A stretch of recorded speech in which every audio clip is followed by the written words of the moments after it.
What's up, guys? My name's Milutin. And I'm Emily. We're gonna have an open-ended discussion about the book The Kite Runner by Khalid Hosseini. Let's get started. Start us off. Alright, so Milutin, how does Amir's relationship with Baba shape his identity and choices throughout the book?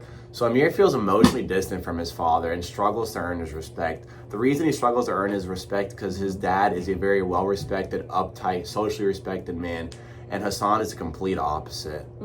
Hassan's a really sensitive, weak man. And the reason that they're so Hassan is not the right person. Oh my god, It's Amir. Amir is Hassan Baba's is- Amir has always felt emotionally distant from his father, and he struggles to earn his father's respect. His father is a very uptight, respected man, and Amir is a very quiet, sensitive, self-kept person. So he's always struggled throughout the entire book to earn his father's respect.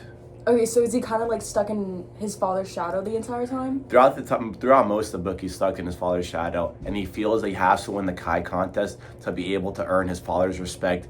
That's why he tried so hard to win it, and that's probably why the book was named The Kite Runner. Okay. All right, Emily, let's flip the script. In what ways has Hassan's loyalty challenge or highlight Amir's moral struggles? So I feel like throughout the book, Hassan began very loyal to Amir, and he was like his right-hand man. But after the scene in the alleyway... Yeah, in the alleyway? Yeah, after that incident of... Can I say rape? I mean, probably. No, just keep... Hassan is fiercely loyal to Amir, emotionally and physically. Amir then feels beyond guilty due to the fact that he did see this scenario happened with Hassan and he didn't do anything about it. So he decides to frame Hassan for theft to try and get him out of the house. Hassan knew the fact that he did not steal anything, and he still decided to be loyal to Amir because he knows that if he spoke up, then Baba would know that he is lying and Amir would be punished. So did Hassan ever seek revenge or bitterness towards Amir? No, he had never had any hard feelings against him.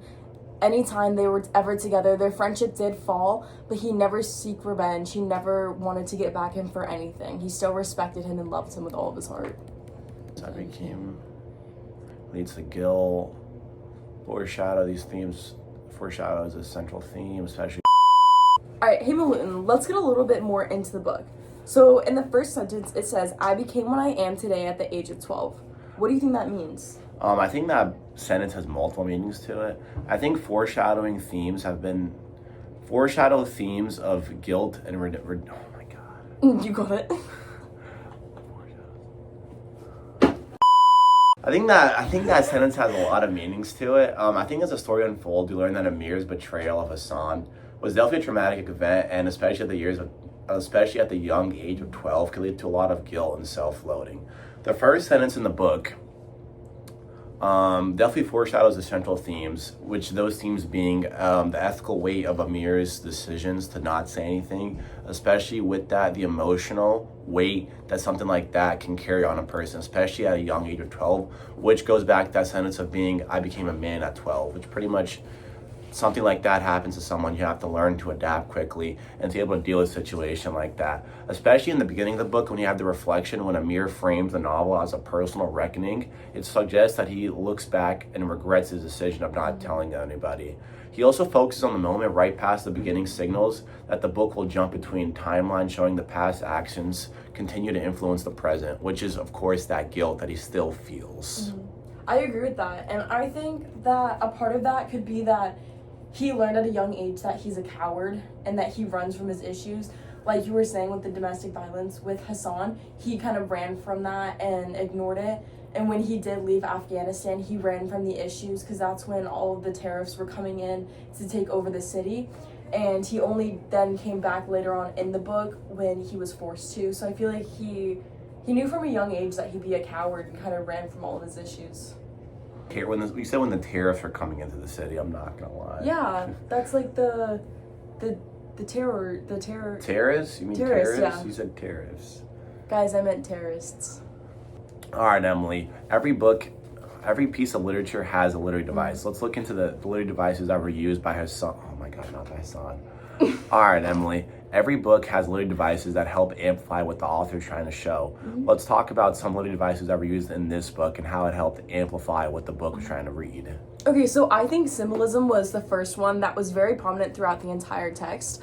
So beginning with the most obvious, the kites. So in the beginning of the book, they had the kite flying contest, and that was before all of the terrorists came through to Afghanistan and they ruled the territories.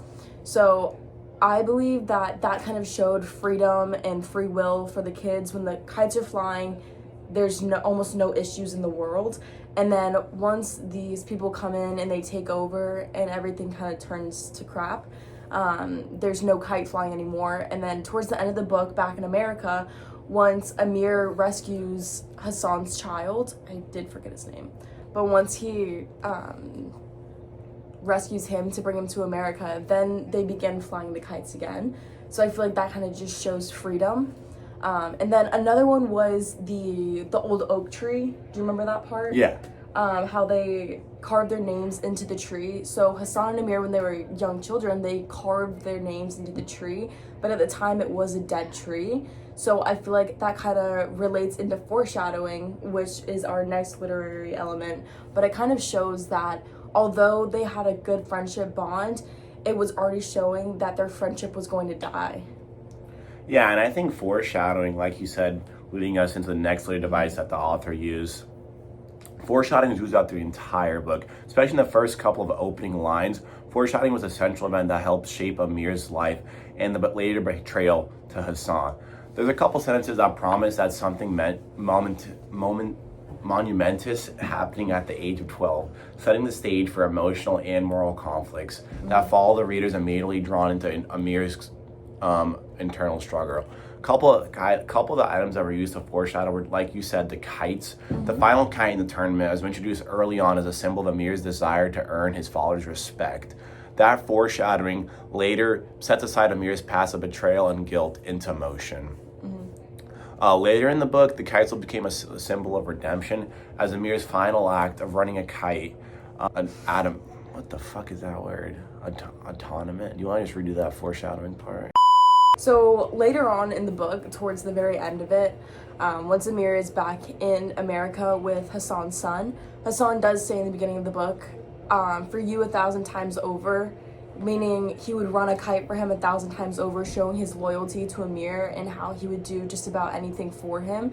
Amir then repeating it later on in the end of the book for Hassan's child kind of shows the loyalty redemption like you were talking about. Yeah.